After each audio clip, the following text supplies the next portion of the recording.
If there is any information that anybody needs beyond this, just send out a text to me or contact me, or you can just go on medicare.gov. It has a trove of information, or you can go on healthcare.gov and get more information. I think we should start, I think. So before I begin, I'll just open up this small video. It's a 3-minute video. And she basically is just talking about Obamacare in 3 minutes, and then some of the information is outdated, but I will correct it later on. But I just wanted you to get a little bit of an idea what Obamacare is going to be. So here goes. Healthcare reform, Obamacare, does 3 major things for you if you're uninsured or buy your own health insurance because you don't get it from an employer. First, it changes what types of health insurance products you can buy. Second, it changes how you buy those products. And third, it changes when you can buy those products. How does Obamacare change what you buy? If the plan you have today, or buy in 2013, does not meet new government standards, you may have to purchase new insurance to avoid tax penalties. With Obamacare, any new plan you buy in 2014 will cover a minimum of 10 standard essential benefits. Things like maternity care and prescription drug coverage are standard. And Obamacare creates a minimum benefit level for every plan. So, in 2014, a new metallic rating system will make it easier to tell what level of coverage you're buying. All metallic plans must cover at least 60% of total average estimated costs for the plan's benefit package. Bronze plans cover 60%, while platinum plans cover 90%. Catastrophic plans for people under the age of 30 may have lower benefit levels. How does Obamacare change how you buy health insurance? With Obamacare, your medical history can't be used to decline your application or charge you more for your health insurance. No more complicated questions about your medical history while you wait, sometimes weeks, to see if your application was approved. You may be able to get help from the government to pay for your plan in the form of premium tax credits or subsidies. And new state exchanges, or marketplaces like eHealth Insurance, will open up to provide additional places for people to shop for coverage. How does Obamacare change when you can buy health insurance? In most states, there will be one open enrollment period per year when people who want health insurance are guaranteed to have their application approved. It may be hard to get approved for coverage outside of the open enrollment period if you don't have a qualifying event, such as the loss of a job, the birth of a child, a marriage, or move to a new coverage area. If you miss open enrollment and go uninsured for more than 3 months in a row, Obamacare can impose a tax penalty on you starting in 2014.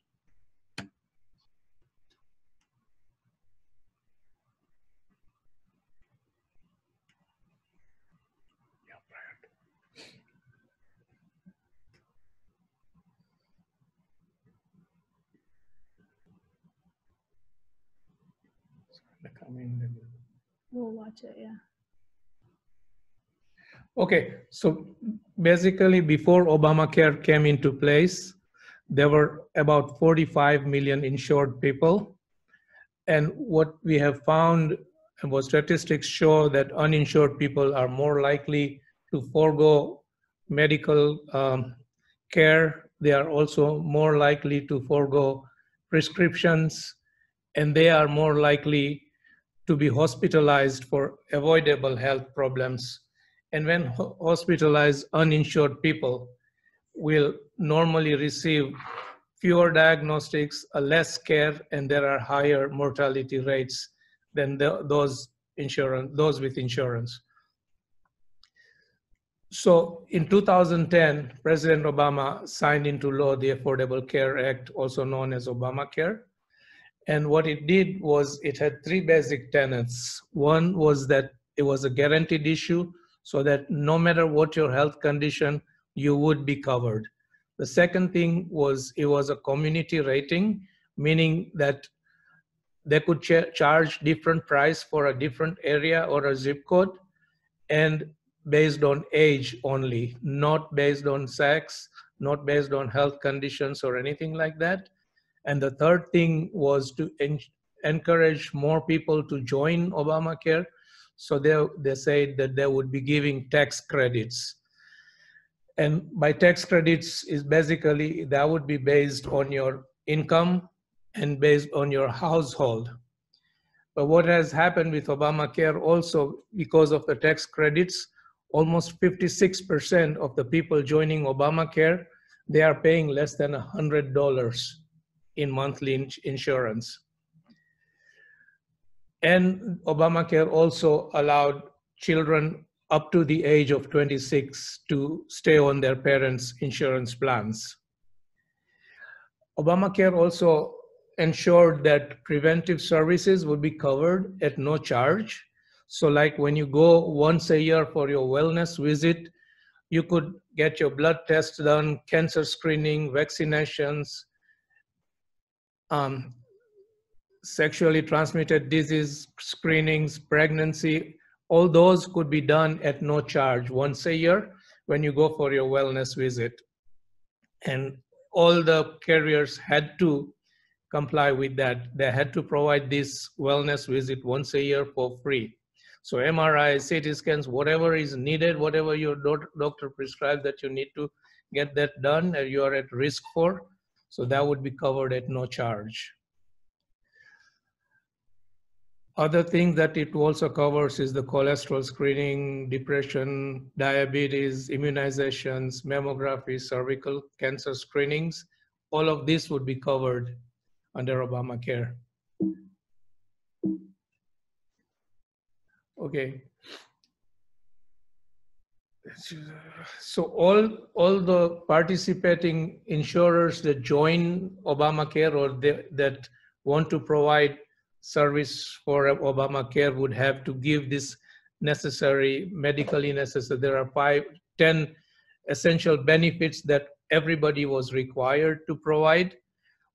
Among them was ambulatory patient services, emergency services, hospitalization, maternity and newborn care, rehabilitative services, laboratory services, pediatric services for children. They had to provide pediatric services, including oral and vision care. This was all required by all the people that wanted to provide insurance, and that's why a lot of other insurers did not participate in Obamacare. So what has happened that every year more and more companies are now joining in because the government is giving tax credit, whereas in the beginning there were only 2 or 3 companies in Florida. Now we have many more companies. We have Florida Blue, we have Oscar, we have Embeddor, we have Molina, we have Advent Health, Cigna also just joined in, and we have Bright Health. So we have more opportunities.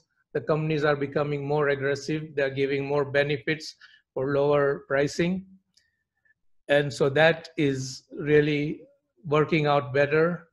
And for the first time since the last 2 or 3 years, the premiums are actually going down. So, and Obamacare has been covering 18, 19 million every year since 2010. So generally, when you want healthcare coverage, you either get your coverage from your job or you get it from Marketplace in Obamacare, or you get it from Medicare or Medicaid, and then there's also private insurance. So those are the 4 or 5 resources for getting healthcare coverage.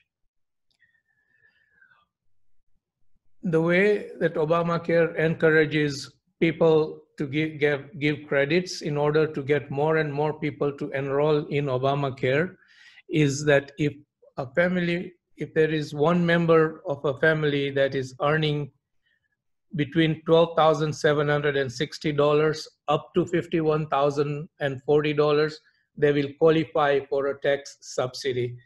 What is a tax subsidy is based on where you stand within that 12,760 and 51,000. It will give you a tax credit to bring your premiums down. So somebody who is at 12,000 at 100% poverty level, these are this is the poverty level chart between 100 to 400% of poverty charge. So if you are at 100%, for example, then you will not pay more than 2% of your income in premiums. So, well, basically, just to give a short example, so if you were at 100, if you were earning around $12,000 or something like that, then you would not pay more than $240 annual premium, which is $20 a month. And then if you were at 51,000, for example, then you would not pay more than 9.83% of your income towards healthcare. Now, for a family of 4, for example, they can be earning up to $104,800, and they would still qualify for a premium credit. So it would be at 26,000, they would only pay 2%. At 105,000, they would pay 9.8% of their income in premium maximum.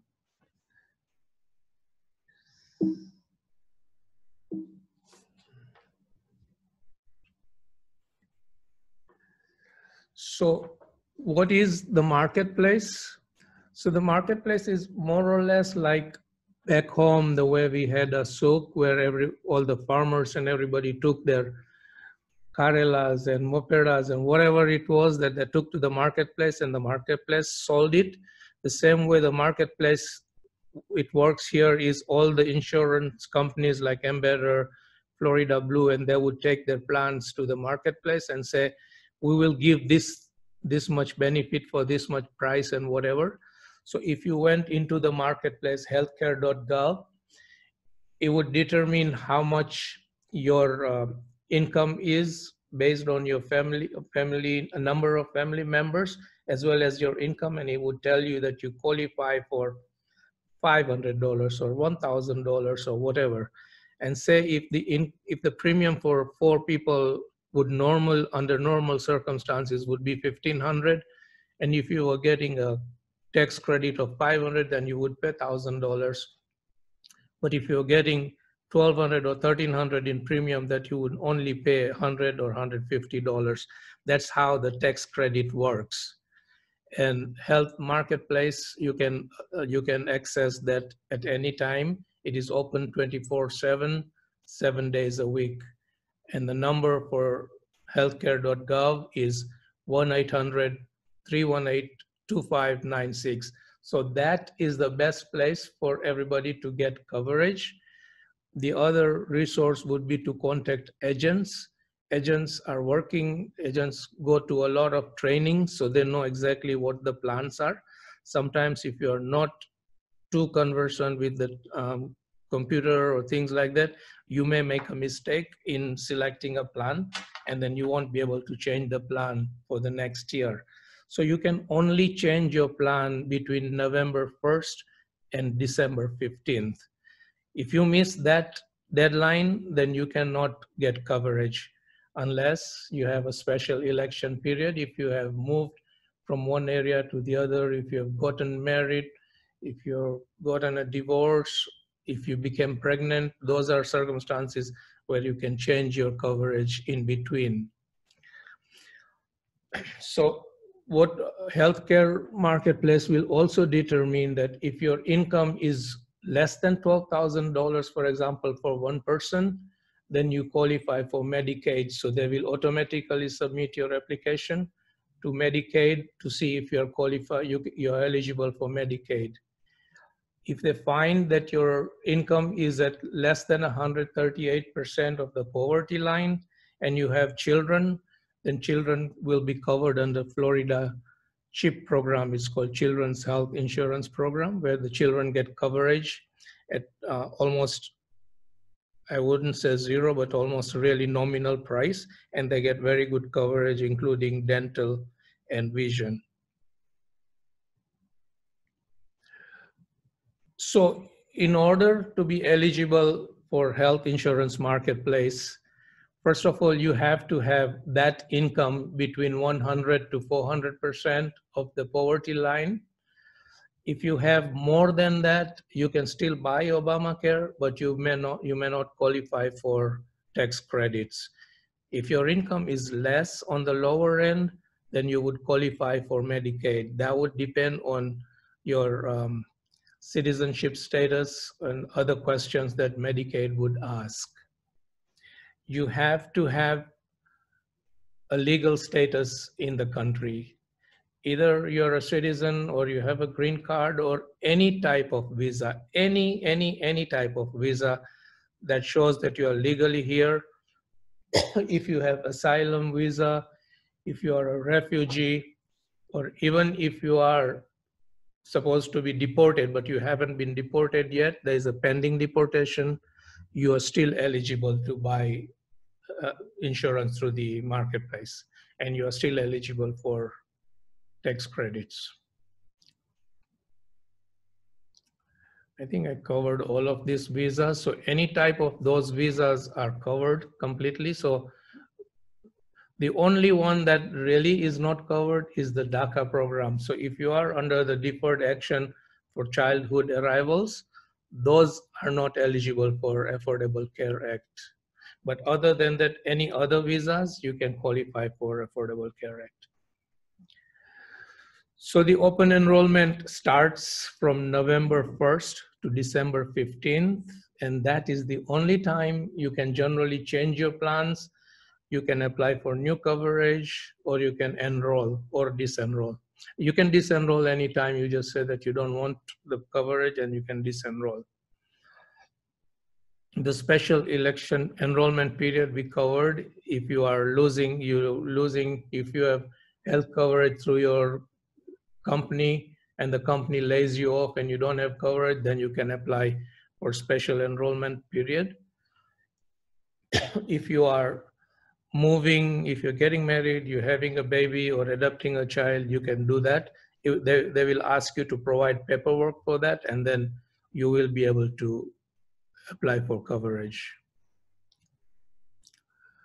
So there are 4 different levels of plans, starting with bronze plan, which basically covers 60% and 40% comes out of our pocket.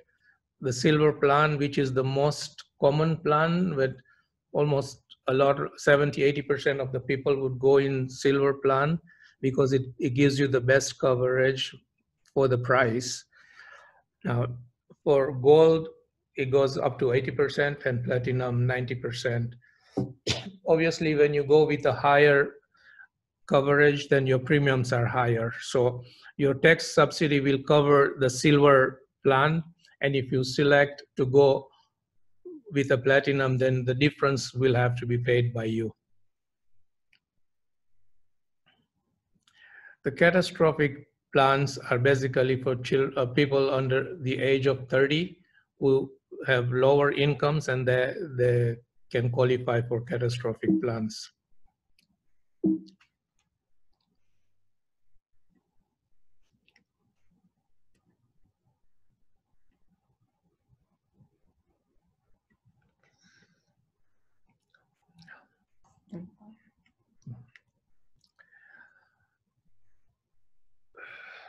So there are, beyond the ACA plans, there are HSA plans, health savings account. For people with high deductible plans, they can just set money aside from $6,900 per person up to $13,800 for a family of 2. And they just put it in an account in their own bank, and they open a health savings account, and they pay for health care from that savings account. That $13,800 becomes a tax saving for them. So say, for example, you were earning $100,000, now you would only pay tax on $86,000 because the $13,800 you have used for your health savings account. And whatever money you don't use towards healthcare, it rolls over to the next year. There is also a SHOP plan, which is for groups or companies including sole proprietors. They can buy health coverage from the marketplace and they would get the tax credit also. On top of that, this year, the IRS has allowed companies to enroll in a health reimbursement account, which basically means that it allows the companies that has employees, and it allows the company to decide how much they want to pay per person, and that money can be used to pay the premiums on Affordable Care Act. And those are health reimbursement accounts, and they have to set it up. It is a little bit intricate, and I don't want to get into that too much, but suffice it to say that those options are now available to companies if they want to participate in their employees, to make sure that they can retain employees by giving them health coverage. So that option is now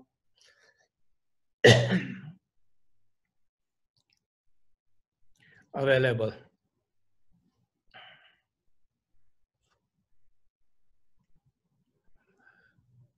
So the way the whole thing works is you submit an application to healthcare.gov, or your agent submits it on your behalf, and they will verify and they will determine that you are eligible.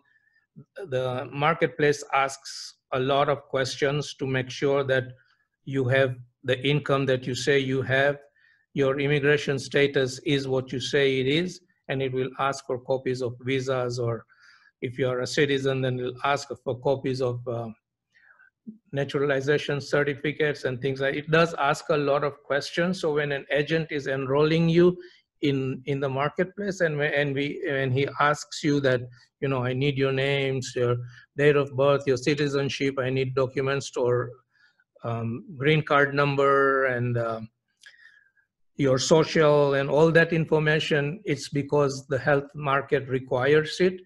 And some people are not comfortable giving all that information to their agents, then they can enroll themselves directly into healthcare.gov. And then they can, once you do have an account on healthcare.gov, then they don't require all that information. So then you can basically just go into the marketplace and upgrade your, update your information. But when you don't have an account, all this information is required. And so if an agent asks you for all that, it is because he's required, the healthcare.gov requires it, and he won't be able to fill your application with all that information.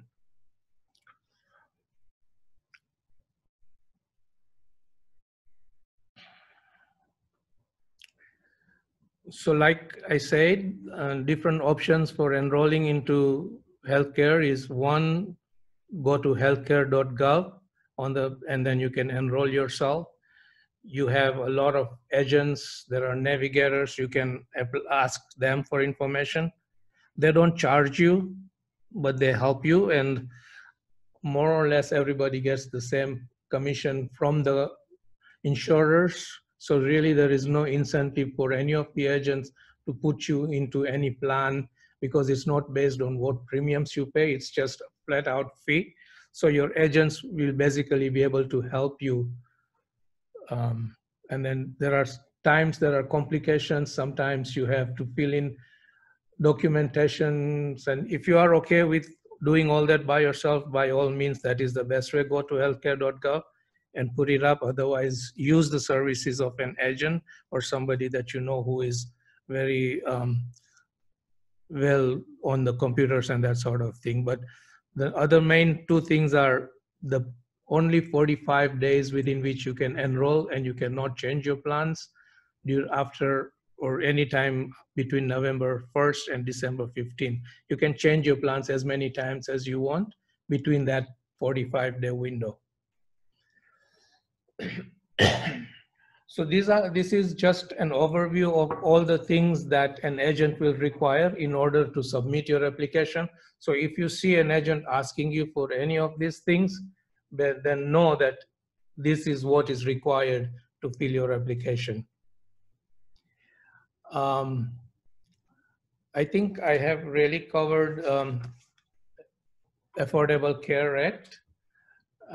I will open it up to, if you have any questions, then just let me know. Unmute करिए बताइए.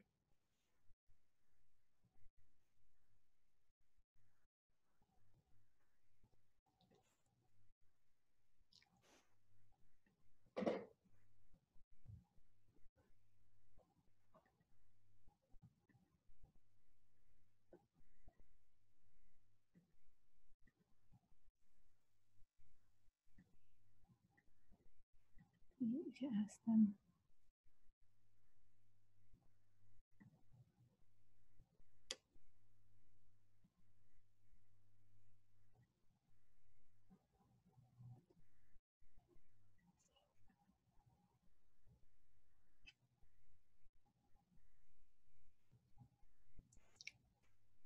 If anyone has any questions, in the bottom of the, if you turn your video on and you can just raise your hand, then he knows you can have a question. Or if you want to just put it in the chat, on the bottom of the Zoom, if you scroll down, you'll see a button that says chat. If you click on that, that opens that, and you can type in your message, and that way it can be answered that way if you don't want to say it on the video. Does anybody have any questions?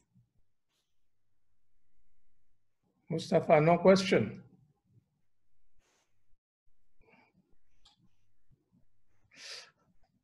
Can you hear me?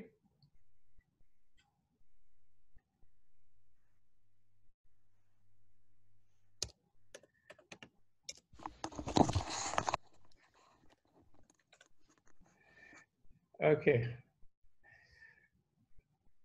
I guess I'll move on to senior benefits, and then I'll come back to this thing again. Or if at any time you have questions on either this or seniors, then you can ask, and we will go over that. If anyone had trouble unmuting themselves, we just took a look at that. So if they're, I think now you should be able to. So I'll just maybe take a second to see if you have a chance now to unmute yourself and you can ask a question. Ali, did you have a question? Because I see you unmuted yourself.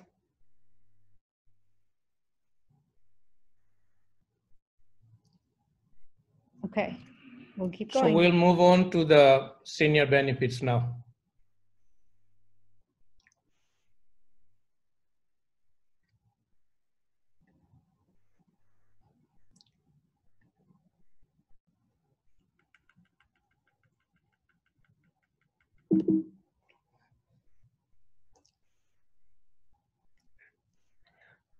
Okay, so for the seniors, basically these are the different ways that we can get health coverage.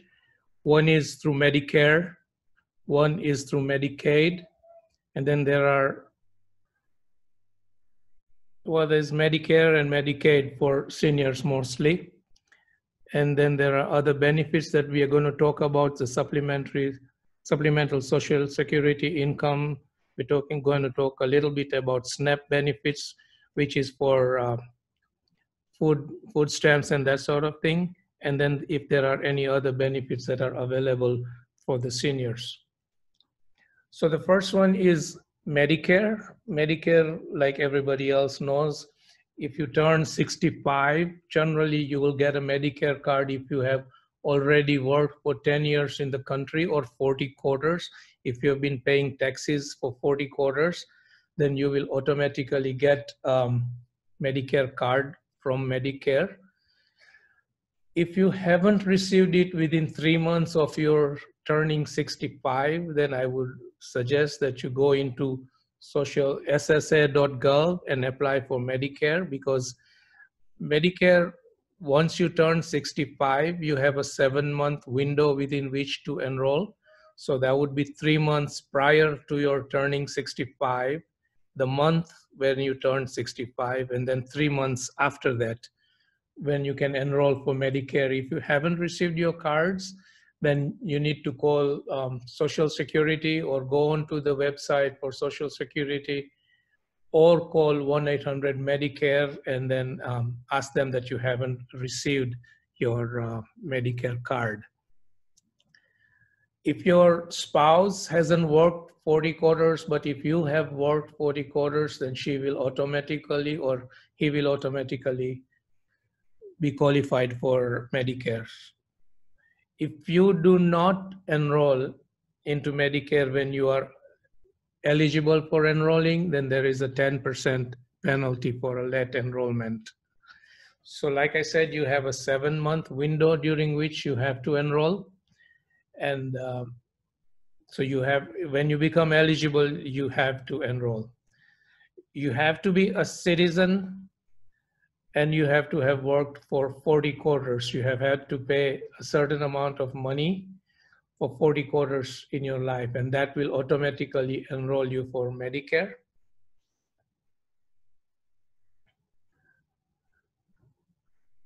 So if you have worked for 40 quarters, you basically are entitled to Part A, which is free for you. And what does Part A cover? It covers hospitals, it covers nursing, skilled nursing, and it covers hospice. For Part B, generally everybody has to pay $144.60 premium. You may not see it because it may be getting deducted from your Social Security payments. So a lot of people don't even know that this money is coming out of your Social Security. So everybody across the board pays $144.60. If you have an income higher than $80,000 per person or $160,000 for a family of 2, then you come into what is called IRMA, which is income related in gross adjustment. So you have to pay higher than $144. It goes up to $472 for Part B. So once you become eligible for Medicare, and if you have group coverage that is credible, that is at least as much as Medicare gives, so you don't have to buy Part B. So your group coverage will cover your Part B. Part A, since it is free and you have worked for 40 quarters, everybody should normally get your Part A. Part B, you have to decide if your group coverage is there, then you don't need to pay the $144. But if your you don't have group coverage, then you have to enroll in Part B. So at that point, basically, when you have Part A, which is the hospital, and Part B, which is the doctors and lab work and that sort of thing, is when you have a choice. You can go with Medicare alone, which is Part A and Part B, and you would just have to buy a Part D, which is prescription drug plan. So at that point, you have to pay for Part D prescription drug plan. You're paying $144 for your Part B premium, and Medicare only covers 80%. So whatever your charges are, you have to pay 20% out of pocket. And there is no limit on how much you have to pay. So if you are unfortunate enough and you have a big heart attack or something like that, the bill can be $40,000, $50,000, you would have to pay 20% of that. So at that point, you have a choice. You can basically enroll in what is called a Part C, which are called Medical Advantage plans, or you can go for a Medigap plans. Those are AARPs and Plan A, B, C, D, E, F. You have heard about them. So those are two different sources. Those are private insurers. They are paid by Medicare to make sure that, like, Medicare doesn't want to deal with millions of people. So Medicare pays these Humanas and Uniteds and all of them up to, I hate to say a number, but it's more or less around $1,000 or something per client per month for them to take care of it. So then they come in and they give you they cover the 20% that Medicare doesn't cover, and they give you sometimes additional coverage. So they would cover Part A, Part B, which is covered by Medicare, and the 20% gap that Medicare requires you to pay, they will pay it. All you have to do is to pay. Most of the plans are zero premiums. All you have to pay is some co-pays for doctors or hospitals or lab work or whatever, but most of the premiums are zero. And a lot of people ask, how can they do that? And the way they do it is because they are getting up to $1,000 per enrollee in order to take care of that. So within that $1,000, they have to spend $800 on medical care for the clients, and they can only keep 20% towards their profit and overheads. So that is a lot of money when you're talking about millions of people that are enrolling. And now there is a lot of competition among different groups, different plans, different companies. And that is why it is important that every year, as more and more companies are coming in and they're becoming more aggressive, that we should review our coverage every year between October and December 7th. So between October and October 15th is when you can check what your plans are. Everybody receives an annual notice of changes for the next year. And it is very important that we review our coverage for the next year. No matter how good your coverage is or how it has been, it is always a chance for you to review, because with more competition coming in, more companies are offering more benefits. A lot of companies are coming in with Part B give back. What is Part B give back? The $144 that we pay in premium that is coming out of our Social Security payments. They will give you, some companies give as much as $144.50 back to you monthly. And so your premium would be zero. Your Social Security check goes higher. You don't probably see it. A lot of people don't realize it, but that's what it is. So you do need to review your coverage with your agents or with Medicare.gov. You need to find out what is happening every year. You do need to sit down, take one day and find out, is there anything new that is coming into the market? What is happening is a lot of companies are offering a lot more benefits. They give you silver sneakers, like, you know, dental benefits, vision benefits. So you should at least review it. You owe it to yourself to review it. If you are very well placed, then that's fine. The Medicare plan is basically a plan where you are paying a fixed amount every year, every month. So generally it's around $200. If you pay that $200 a month, and then you have to get Part D with your Medigap, and what happens there is, after having paid that, and you pay them $200 and maybe $40 or $50 for Part D, then you don't have any co-pays when you go to hospitals or doctors or something. So more or less, you're paying about $3,000 a year, and you go to sleep peacefully. You don't have any more payments, except for your drugs. So your payments for drugs, everybody has to pay that, even in Part C or if you have Medicaid. But you don't have to make any co-pays for doctors or hospitals, for MRIs or whatever.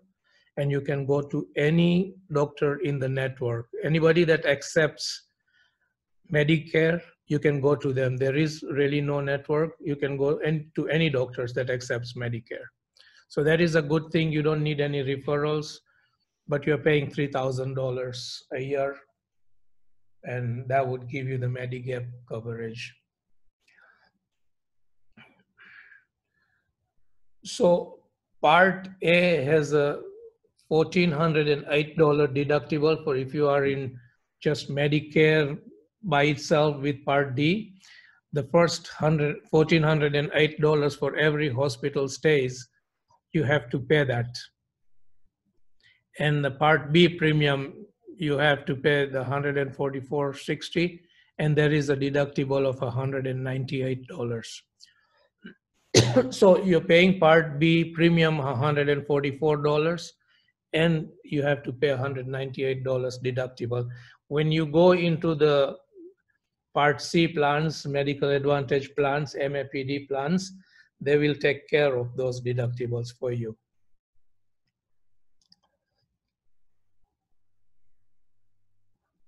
And the Medigap and Medicare Advantage plans are private insurers. They are contracted with Medicare, and you don't really deal with them directly. You just make the copays, and that's about it. And they deal with Medicare. You don't have to worry about Medicare at that point. So the open enrollment is now October until December 7th.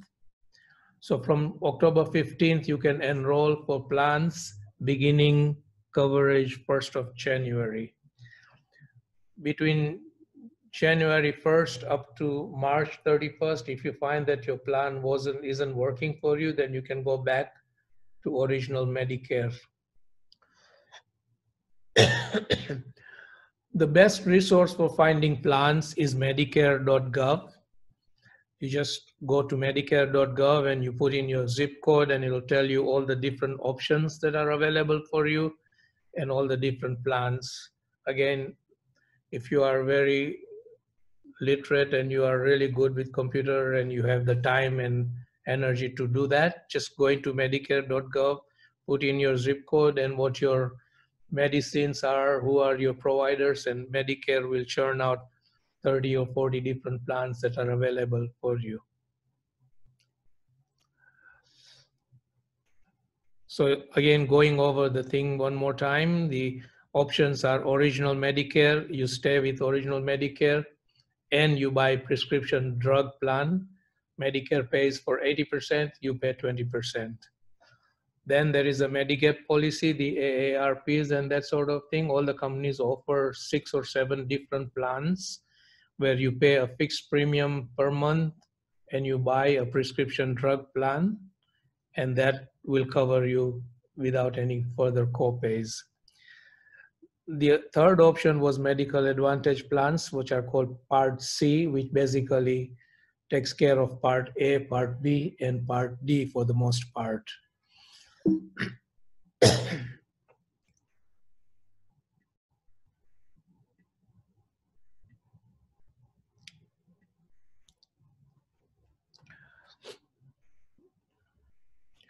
So then the other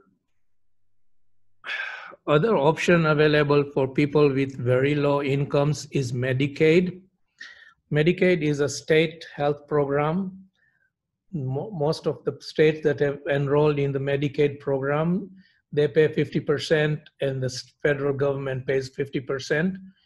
Florida, unfortunately, didn't enroll. So Florida has only half the funding that it normally has.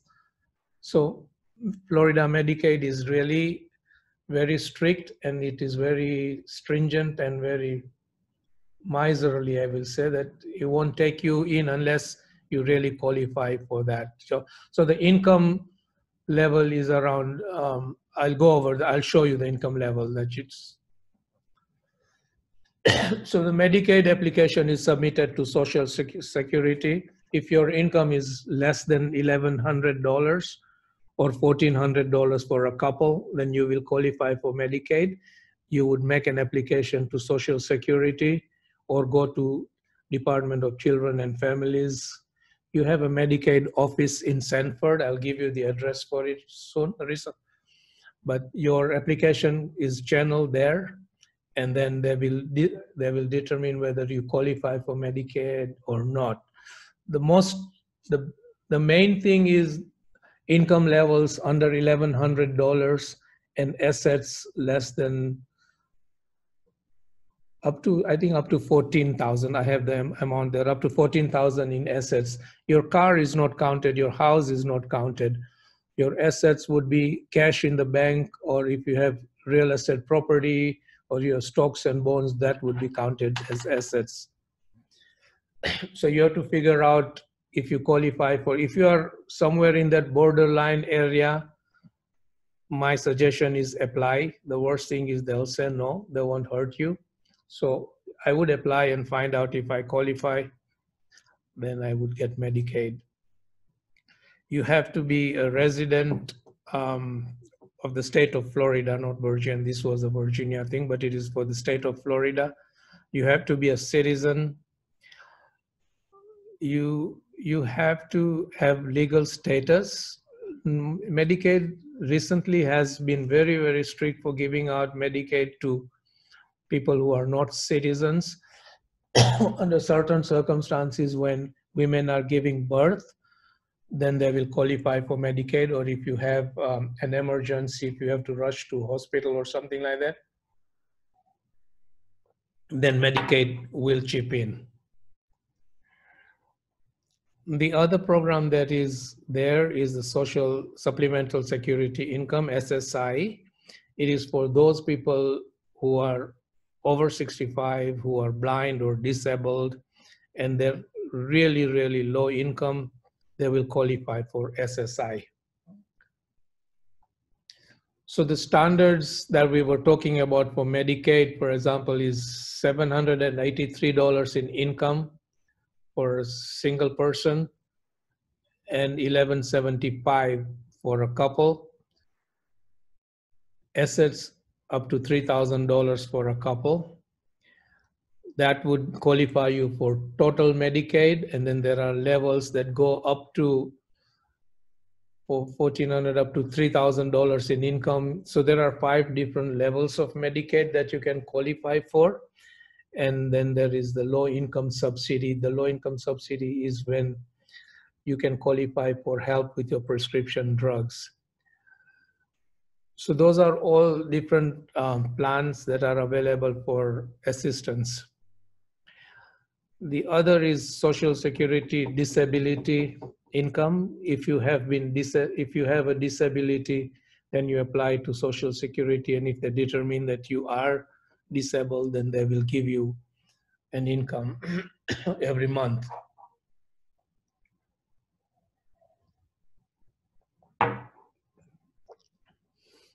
So the SSI for non-citizens was, if you were here before 1996 and you were getting SSI at that point, then you would be qualified.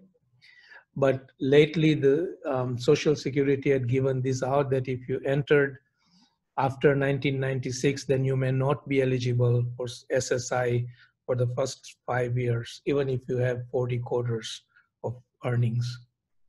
The Social Security income is basically the income that you have paid your taxes up until you became 65. Now it has changed to 67. Then you can apply for Social Security income based on your participation on how much you have paid into the thing. And if you retire at 67, which is the retirement age now, then you get full Social Security payments. And if you retire early as 62 years, then your income, your every monthly check is reduced. If you delay your retirement up to age 70, then your benefits increase by 8% every year. So from the age of 62 up to 70, you can take your Social Security retirement, but your income will basically, the check coming in will depend. So this you have to discuss with your accountant and find out if it makes sense to take an early Social Security payment. The retirement age has changed from 65 to 67. So if you retire early and you have taken a retirement income early, and if you are still working, and if you have an income of more than 15,720, so first $15,720 is fine. You don't have to pay any penalty. But if you have an income more than 15,720, when you have already taken your retirement money, then for every $2 that you make, you have to pay 50%. These are the benefits that a widow can get if their husband was getting Social Security payments. So a widow between the age of 65 to 67 will get full benefits. if there is a disabled widow, then she can get it from age 50. She can get full benefit of her husband's Social Security. If a widow has a child under 16, then she can get full benefit of her husband's Social Security. Then these are different levels.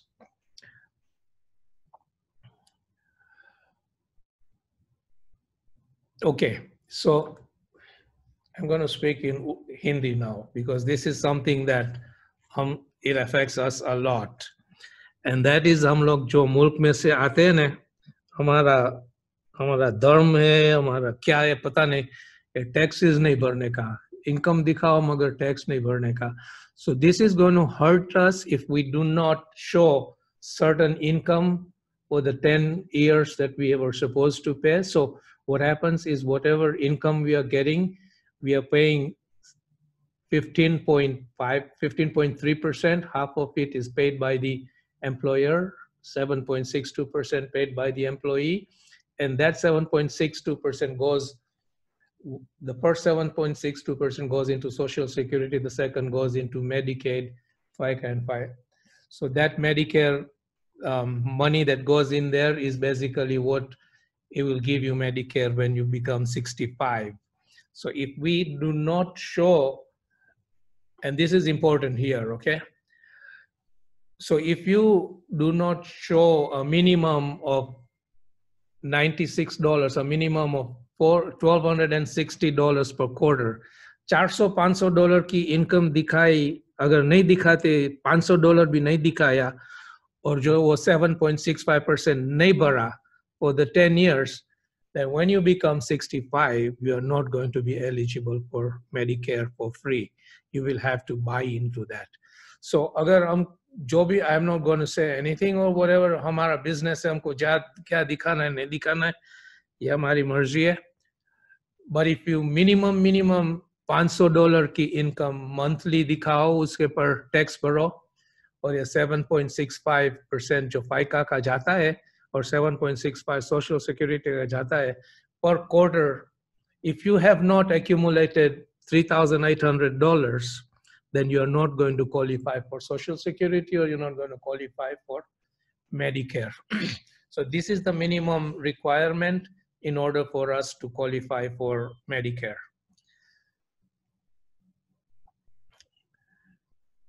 On top of that, there are benefits for SNAP programs, which is basically the food stamps. And for those people with low incomes, people who have an income of less than $1,300, they can get up to, wait, this is not right. Okay, they can get, so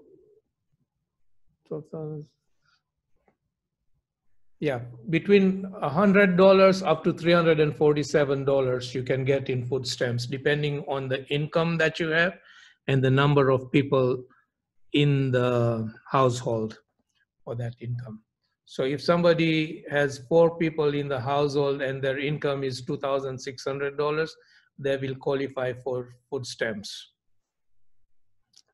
I will give you the numbers for how to apply for food stamps and all that. I will put it on there. And the other products that are available are federally funded drug plans. And I think I have come to the end of my presentation. I will open it up to you folks to, if you have any questions at all.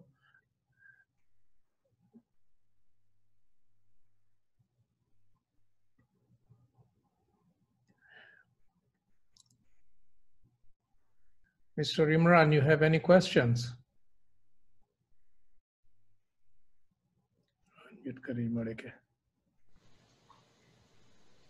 No, I'm good. Ali, go ahead. Ali, you have a question?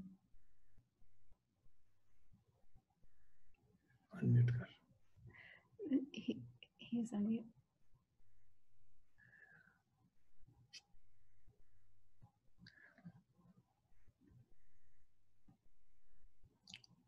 Let's put that numbers join it.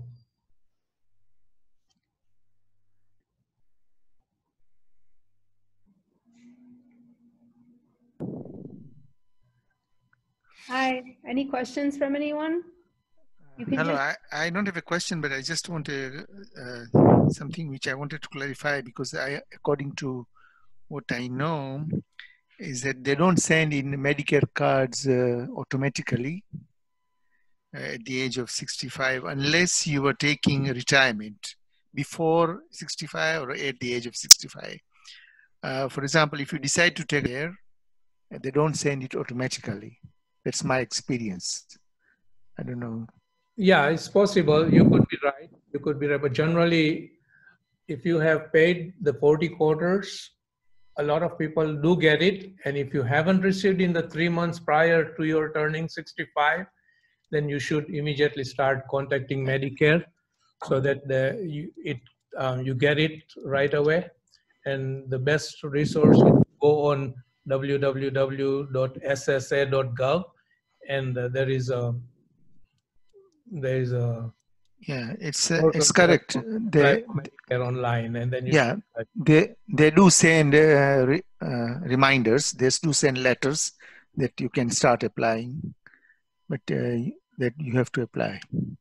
yeah, They do send letters of there is, reminder. yeah, there is one other thing that a lot of people that I have been going to, they always ask me, and that has to do with when it comes to open enrollment time, you are getting tons and tons of mail.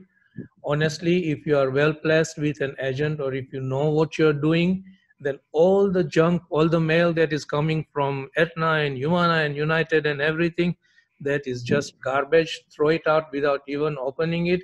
If there is any documents that are coming from government sources like Social Security and those you can keep and open them, but you will be inundated with mail so much. And when I go to see seniors, they tell me, Nazir bhai, I have all this mail, what do I do?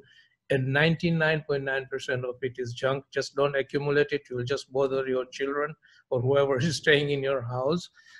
All of it on, and all the advertisements that you see on TV, oh, apply for Medigap and this and everything is covered and this and that.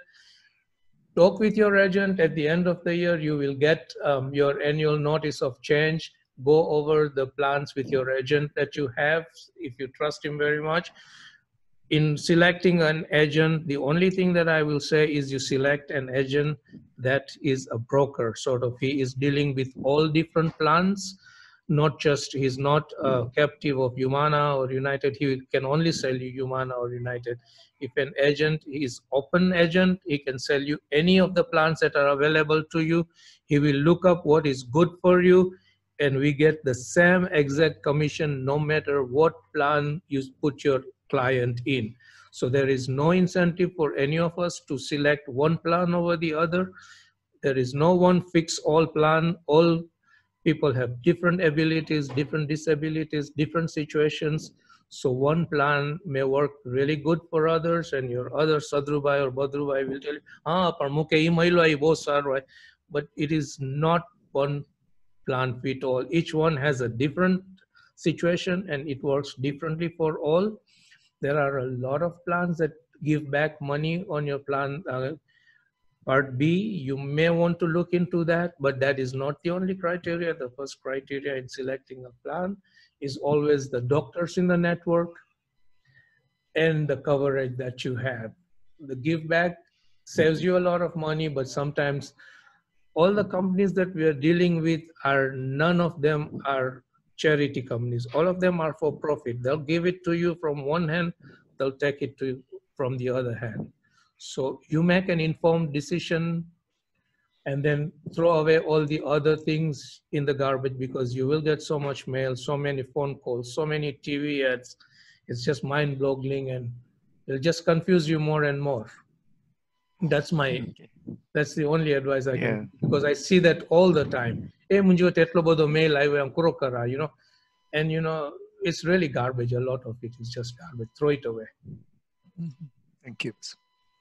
But if there's something from the government, Social Security, you better open that. The other piece of advice that I would give to all of us, and we are all Khojabais here, is if you pass a gas station, there is 5 cents less price on the other side of the street, we'll turn around and go there.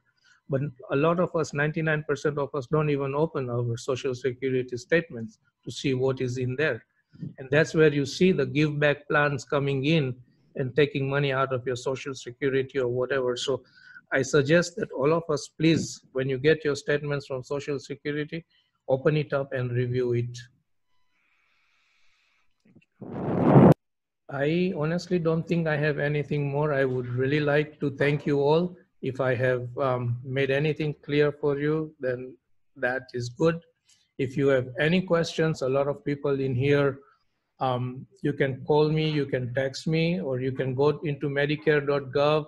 You will find the answers, but my number, I'll put it in there.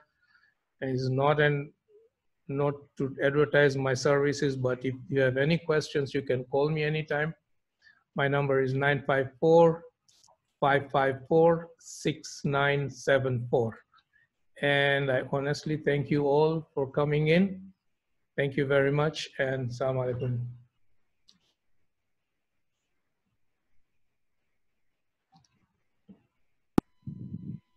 Thank you, Nazir Bhai, for Okay. your presentation. I hope it has been well received, and I hope if there is anybody who has some more questions, personal ones, they may be able to call you. Anytime, yeah, sure.